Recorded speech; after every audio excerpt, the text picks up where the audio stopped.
तो दोस्तों हमारे देश के अंदर लगातार हर महीने कोई ना कोई त्योहार आते ही रहता है। और इन त्योहारों में जो लोग शहरों में काम करते हैं वो अपने गांव का रुख करते हैं, अपने परिवारों का रुख करते हैं और वहां पर अपने परिवार के साथ समय बिताते हैं। और ये परंपरा सदियों से चली आ रही है।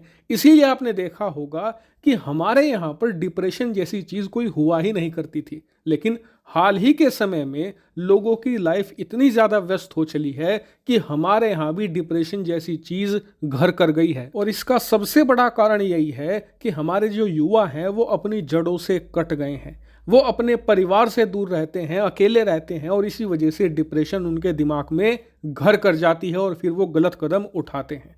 अब आपको मैं इसका एक उदाहरण देता हूँ। साल 2000 इस समय चीन अपनी इकोनॉमी को तेजी से ग्रो कर रहा था और देश के कोने कोने से लोग आकर शंघाई, बीजिंग, गुआंगझाओ जैसे शहरों में आ रहे थे नौकरी करने और अलग अलग फैक्ट्रियों में काम करने। लेकिन जो उनके परिवार थे वो गांव में ही छूट गए। लेकिन समस्या चीन के लिए ये थी कि जैसे जैसे उसकी अर्थव्यवस्था ग्रो कर रही थी वैसे वैसे उसके लोगों में डिप्रेशन भी तेजी से बढ़ रहा था। इसके अलावा लोगों में खुशी कम हो रही थी, आत्महत्याएं लगातार बढ़ती ही चली जा रही थी। और इसका सबसे बड़ा कारण यही था कि लोग अपने घर परिवारों से बहुत दूर थे। वो शहरों में माचिस की डिबिया जैसे फ्लैट में रहते थे, अकेले, सुबह काम करना, शाम को खाना पीना करके सो जाना। यानी कि लोग अपनी जड़ों से कट गए थे। इसके ऊपर दिक्कत ये थी कि माओ जेडोंग ने कल्चरल रेवोल्यूशन किया था 1960 के दशक में, जिससे कि उन्होंने चीन का पूरा कल्चर साफ कर दिया, सारे त्योहार खत्म कर दिए। सिर्फ चीन की तारीख में एक त्योहार हुआ करता था जनवरी फरवरी में, जिसे कहा जाता था चाइनीज न्यू ईयर। इसके अलावा कोई बड़ा त्योहार चीन में नहीं मनाया जाता और उसी वजह से चीन के लोगों को ज़्यादा लंबी छुट्टियां भी नहीं मिल पाती थी। अब जब छुट्टियां नहीं मिलेगी तो लोग साल में एक ही बार अपने घर परिवारों को, अपने गाँव को जा सकते थे।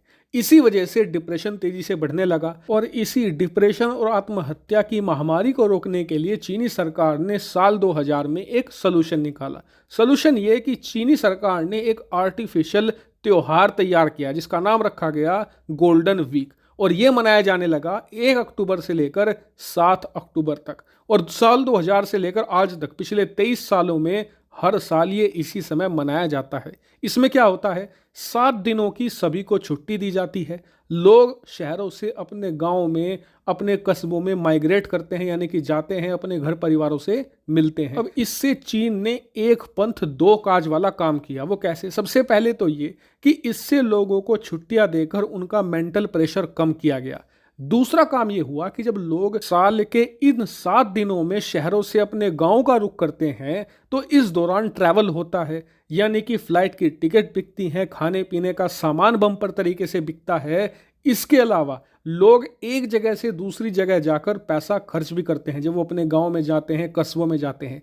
इस वजह से चीनी अर्थव्यवस्था को साल के इस समय जोरदार बूस्ट मिलता है। अगर आप पिछले 22 साल का रिकॉर्ड उठाकर देखो तो आप पाओगे कि साल के इस समय चीन की अर्थव्यवस्था की रफ्तार बिल्कुल धुआंधार हो जाती है, क्योंकि साल के इस गोल्डन वीक के दौरान चीनी लोग इतना पैसा खर्च कर देते हैं अपनी इकोनॉमी में जितना कि पूरे अक्टूबर महीने में पूरा अमेरिका खर्च नहीं कर पाता। इससे आप लेवल समझिए। अब चीन को इस साल भी यही उम्मीद थी कि साल 2023 का गोल्डन वीक आएगा, चीनी लोग घरों से बाहर निकलेंगे, बम्पर पैसा खर्च करेंगे, अपने गांव में जाएंगे, कस्बों में जाएंगे और इसके अलावा टूरिस्ट प्लेस पर भी जाएंगे अपने परिवारों को लेकर। और इससे होगा ये कि इनकी इकोनॉमी जो पिछले 1 साल से सफ़र कर रही है और लगातार बम्पर नुकसान हो रहा है, वो नुकसान अब थम जाएगा और चीन की इकोनॉमी जो इस समय लेटी पड़ी है ये फिर से दौड़ना शुरू कर देगी।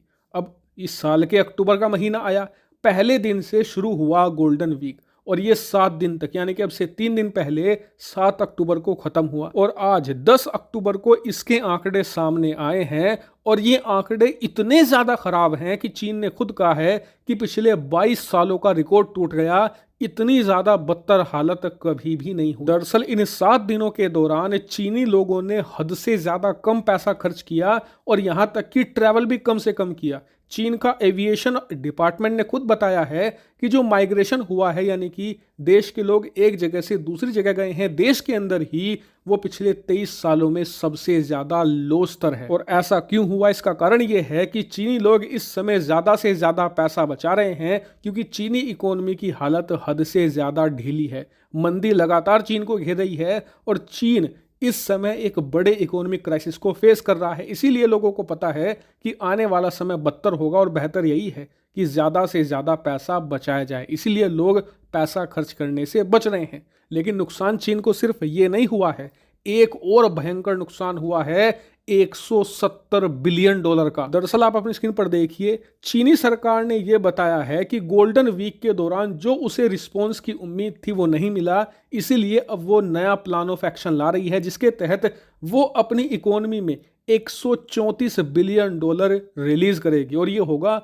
एक तरीके का कर्ज। और फिलहाल चीनी सरकार इस राहत पैकेज को तैयार करने में लगी हुई है और इनका फोकस ये है कि इस राहत पैकेज के आने से उनकी इकोनॉमी को एक हल्का सा धक्का मिल सकता है, जिससे वो एक तरीके से रीस्टार्ट हो सकती है। लेकिन क्या ऐसा होगा? नहीं। इसका कारण मैं आपको बता देता हूं। दरअसल जो लोग मेरी चीनी इकोनॉमी की वीडियो को फॉलो कर रहे हैं उन्हें पता होगा कि पिछले साल भी चीनी सरकार ने इससे डबल लगभग 300 बिलियन डॉलर का पैकेज जारी किया था, वो भी ऐसा ही था। और इससे चीनी सरकार को उम्मीद थी कि उनका जो रियल एस्टेट सेक्टर है, जो उनकी इकोनॉमी को डुबा रहा है, वो उसे रिवाइव कर लेगा। लेकिन वो 300 बिलियन डॉलर भी नाली में गए और चीन की अर्थव्यवस्था भी। और इसीलिए दुनिया भर के एक्सपर्ट कह रहे हैं कि जो ये पैकेज है ना, ये ऐसे ही है जैसे कि ऊंट के मुंह में जीरा, इससे कोई भी इफेक्ट नहीं पड़ने वाला। और अगर चीनी सरकार को सच में इफेक्ट डालना है तो उन्हें कंजूसी छोड़नी होगी और अपना बम्पर नुकसान करवाना होगा। कम से कम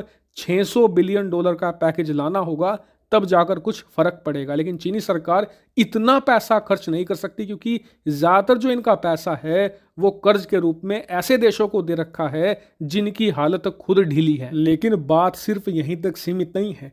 चीन को ये 134 बिलियन का तो नुकसान है ही, इसके अलावा एक और नुकसान है जो ऑलरेडी पिछले महीने हो चुका है। दरअसल चीनी सरकार ने खुद डाटा जारी किया है, इसके ऊपर आप देख भी सकते हैं कि पिछले सितंबर के महीने के दौरान चीनी विदेशी मुद्रा भंडार को जोरदार 45.6 बिलियन डॉलर का घाटा हुआ है। जी हां, 45 बिलियन डॉलर से ज्यादा इनके विदेशी मुद्रा भंडार से साफ हो चले हैं। और ऐसा नुकसान पहली बार चीन को नहीं हुआ है। आपको याद होगा कि इससे पिछले महीने का भी मैंने आपको अपडेट दिया था कि जब चीन को एक ही महीने के दौरान 40 बिलियन डॉलर का लॉस हुआ था। और अगर आपको पिछले 6 महीने का मैं रिकॉर्ड दूं तो हर महीने ऐसा ही हो रहा है चीन के साथ। चीन का खजाना किसी महीने 30 बिलियन गिरता है, किसी 25 और किसी महीने 45 से 50 बिलियन तक का लॉस इन्हें झेलना पड़ रहा है। यानी कि ओवरऑल बात करें तो चीन के लिए फिलहाल कोई उम्मीद की किरण नजर नहीं आती।